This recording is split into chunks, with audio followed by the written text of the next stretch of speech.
Okay, welcome to this week's episode of Luv Subbin. And where are we? We are at E.G. Simmons Conservation Park, and this is the park that saved our butts. Yes, so it's in Ruskin, Florida, which is about 20 miles or so south of Tampa. And of course, we're here for the Florida RV Super Show. Yes, and everything was booked. I mean, we started planning this in November, and we're figuring, someone will cancel, no problem. Nope, didn't happen. I logged on to Florida State Park Systems, everything else I could find from, I think there was one site 331 miles away, and that just didn't work. Well, we ended up, 84 miles away? Right, but then we said, let's go ahead and check this place out, because this place, what's the big deal with it? It doesn't take reservations, and that was the key here. Yeah, so you have to show up, and there's like 100 and something sites here, 106 sites. Yeah, 106. And you just hope for the best. Yeah, each day there's a few that open up, like 2 or 3. Yeah. When we showed up, there were 2. And my recommendation, if you do decide to come here, come early. Yes, you got to be out of here by 11, so people start lining up and trying to get sites and stuff, and we just lucked out. We just did. So that's another option for you if you don't have a reservation in Florida in January, because I think it was like, it peaked at about 86 today? Yes, it It did. was super nice. Yeah. So let's go ahead and take a look at this campsite. Okay. So there's 2 sections of the park. There's the East Campground and the West Campground. We're here in the West Campground, and the differentiator really is, these are kind of quasi-water sites. Cindy can peek out over there. Sort of an obstructive water site, but not Well, bad. what these are really great for, and you can see like our neighbor here has their little boat trailer and their kayak. So what this is really designed for is to check out these beautiful mangrove trails where you can kayak up and down the mangroves. Right. Launch your boat right there. And maybe even see some manatees. You might be able to. There's a lot of fishing apparently, so it's a really great place. So the other thing that distinguishes the West Campground is that it's 50 amps. All right, you can see the power box here. It has the 15, 50, and 30 amp power. So pretty standard there. We're not boosting. Power is good. Water came in at 225 parts per million total dissolved solid, which a little bit high, but that's still fully within spec. You can see it's super flat. Super flat. We don't need any We're not leveling blocks at all. We're a little nose low. A little nose low, but nothing side to side. Yeah. And I think it's this is $18 a night. No sewer. Yes, and so we were actually here for 2 weeks. So we had to pull out once. We kind of disconnected and pulled out, dumped, and just backed in. No big problem at all. We have our gray boy. And that's the one I nailed. Remember you put the stick in the ground? Yes, that is a good point. You did nail that one. So Rich posed a challenge to me to get back to the exact same spot as we took off to go get a dump because we've been here a week. And I think I nailed it. Yep, that stick. And that was on a first pass. No adjustment, no nothing. That was the first back in. Yep, I win. We do have our portable tank if we need to use it, but I think we're going to slide right in on our last day here. We're just trying to conserve water here.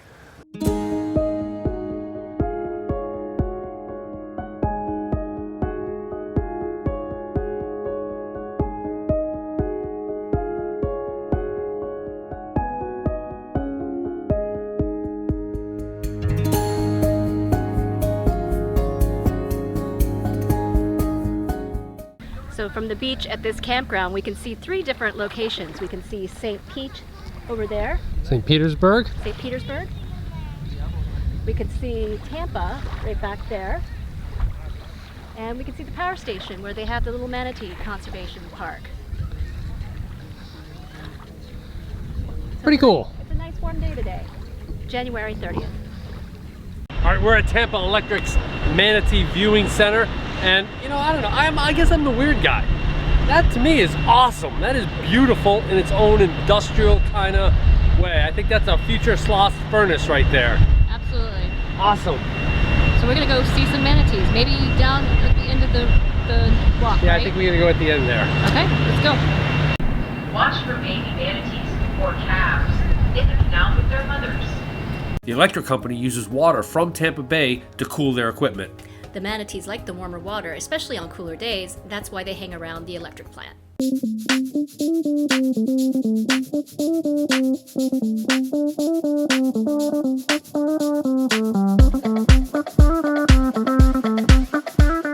All right, we are here at Goodson Strawberry Market, right? Yeah. And this is strawberry country here. It is. And this was recommended to us by one of our friends at the meet and greet. So we figured we'd kind of stop by, check it out. Check it out. And eat some strawberries. And it's pretty crowded for a 2 o'clock on a Yeah, Wednesday. we're in line. It's like 2 o'clock on a Wednesday. Right. So this place is pretty popular. We're gonna check it out. Let's see what we end up with. We ended up with a Cuban sandwich, which Tampa's been very known for having originated this particular sandwich.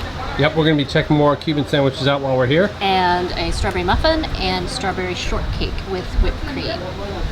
So we're gonna try this out and get some strawberry flavors on. So when we were dating, Cindy's mom would always make me strawberry shortcake when we would get together and come back to the house. And so it brings back good memories. Cindy's mom's is still better, but this is pretty good.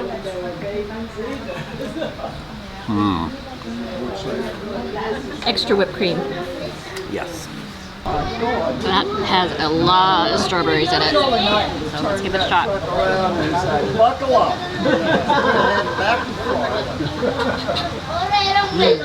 That's so good. Not too sweet.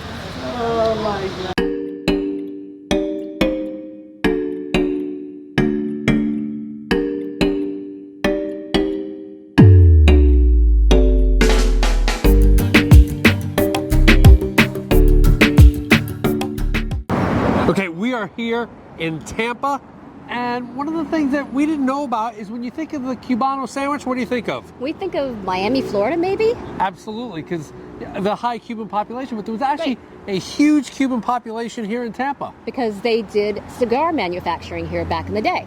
So, in fact, we've often had beer from Cigar City Brewing and thought nothing of it, but now we know the history, we're going to have to visit there as well. But for today, Yes. it's trying the place where the Cubano sandwich was actually invented. And it's considered one of the best ones that you can get in the city as well. Right. And- so, lots of influence with the Cuban heritage, but also From Spanish and German as well. The sandwich is built based on the heritage of the immigrants who came here, and the German from the pickles and the cheese, the Italians from the Genoa salami, and the Spanish through the ham. all right. So let's go ahead and Give it a shot. check it out. We're going to be waiting for a little bit. Right, we underestimated the popularity of this place, and I think maybe got hit by a tour bus, but we're going to be waiting about 40 minutes for our seats. And it's Thursday at 1:45. Correct. So- But there's a lot to see down here, so we're going to check it out. Yep, let's go check out Ybor City. Yes.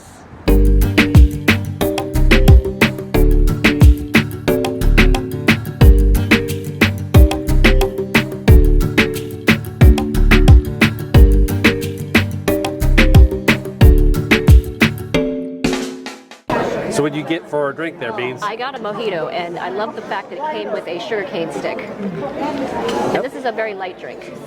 Maybe. And I'm pairing mine with a traditional sangria. All right, this is made with rum and mint and lime, and I think Kalshaka.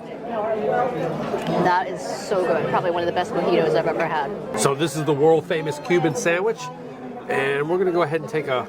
This is the original recipe from 1915. They say with the original proportions and everything.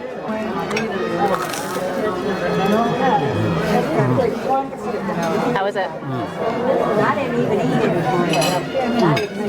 So this is the special El Segundo Bakery bread. So it's pressed really good. The ham flavors are just spectacular. It's just got this great flavor to it with the cheese and the mustard, a few plantain chips. And then I also got the soup, which is the Spanish bean soup. Which is also very, very yummy. It's got a light cream, some ham, some garbanzo beans. Very, very good. So our waiter has been awesome and has been telling us about the history of the Cubano sandwich and how it is different from Miami. And here, because in Ybor City there are a lot of Italian immigrants, and so that's why there's salami here. And they say if you go to Miami, you'll never have salami in your Cuban sandwich. Also in Miami they use pulled pork versus the very special sliced pork that they use here in Ybor City. or Tampa. And he was saying that the only place you'll ever get an authentic Cuban sandwich is in Ybor City or Tampa. And I think he said Philadelphia as well, is where they make them correctly. So this is a little bit of interesting Ybor City history. Yes, this is Jose Marti Park, and it is the only piece of Cuban-owned property in the United States since 1956 until the Cuban embassy was established in 2015. Other than that, this was owned by the people of Cuba to honor one of their great revolutionaries who fought for the freedom of the people of Cuba. Yes, and it was a fun little walk over here from the Columbia restaurant. Yeah, Ybor City is ridiculously unique. I never expected places like this. The architecture, the night scene. The roosters running around, they're protected by the city. Yeah. So yeah, overall a great time. Yes. He's gonna have to get out of the way of the streetcar.